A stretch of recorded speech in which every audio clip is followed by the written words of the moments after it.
My name is Michael, and I'm 67 years old. 3 days ago, a stranger knocked on my door and called me Grandpa. For 15 years, my life has been defined by a single event, the death of my son, Daniel. He was 23 when he died in a car accident. He was our whole world. My wife Helen and we never recovered. People tell you the pain gets easier. They're lying. It just gets quieter.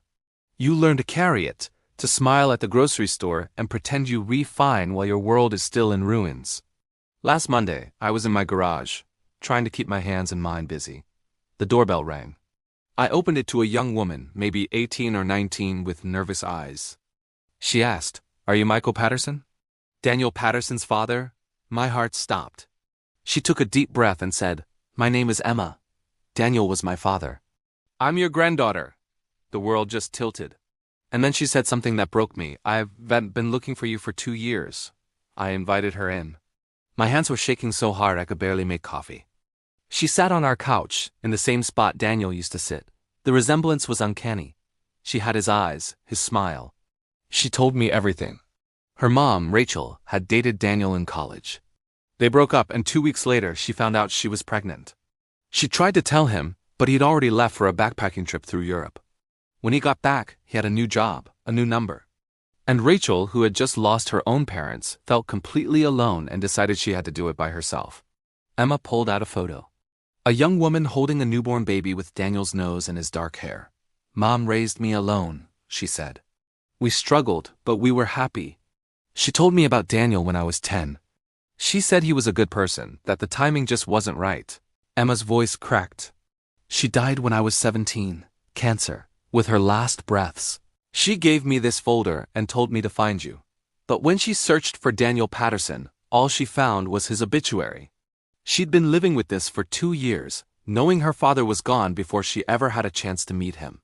She almost didn't come, worried she'd just reopen our old wounds. I asked her why she came anyway.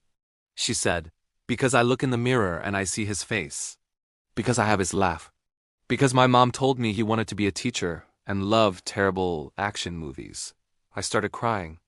Those details were also true. Then she looked right at me. "I came because I'm alone, Mr. Patterson, and maybe you are too." She was right. Helen and I had built a shrine to our grief and had been living in it for 15 years. Emma wasn't here for money.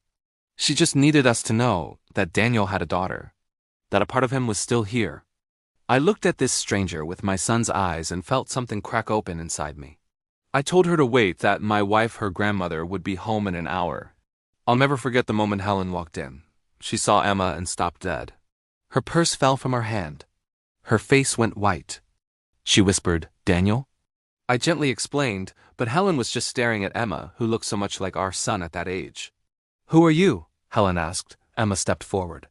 "Mrs. Patterson, my name is Emma. Daniel was my father. I'm your granddaughter." Helen's legs gave out. I caught her, helped her to the couch.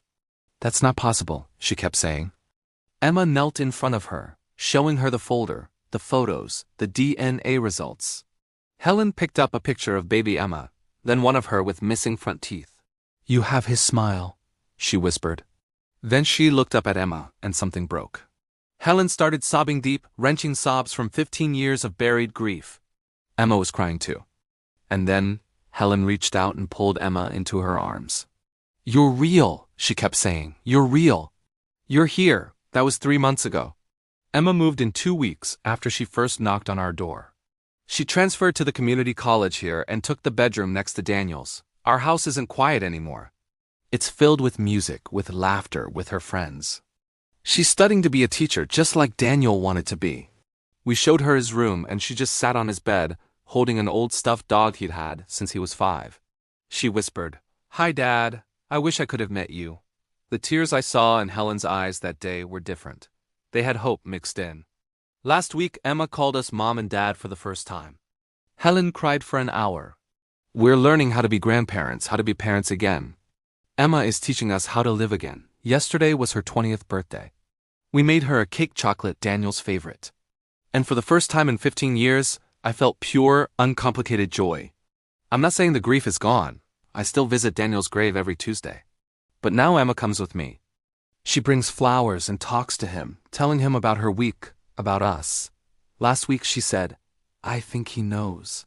I think somehow he knows I found you guys." Helen says it wasn't a coincidence. That after 15 years of darkness, suddenly there's light. I don't know if I believe in fate, but I believe in second chances. Emma is our second chance. Not a replacement for Daniel, nothing could ever replace him, but a continuation.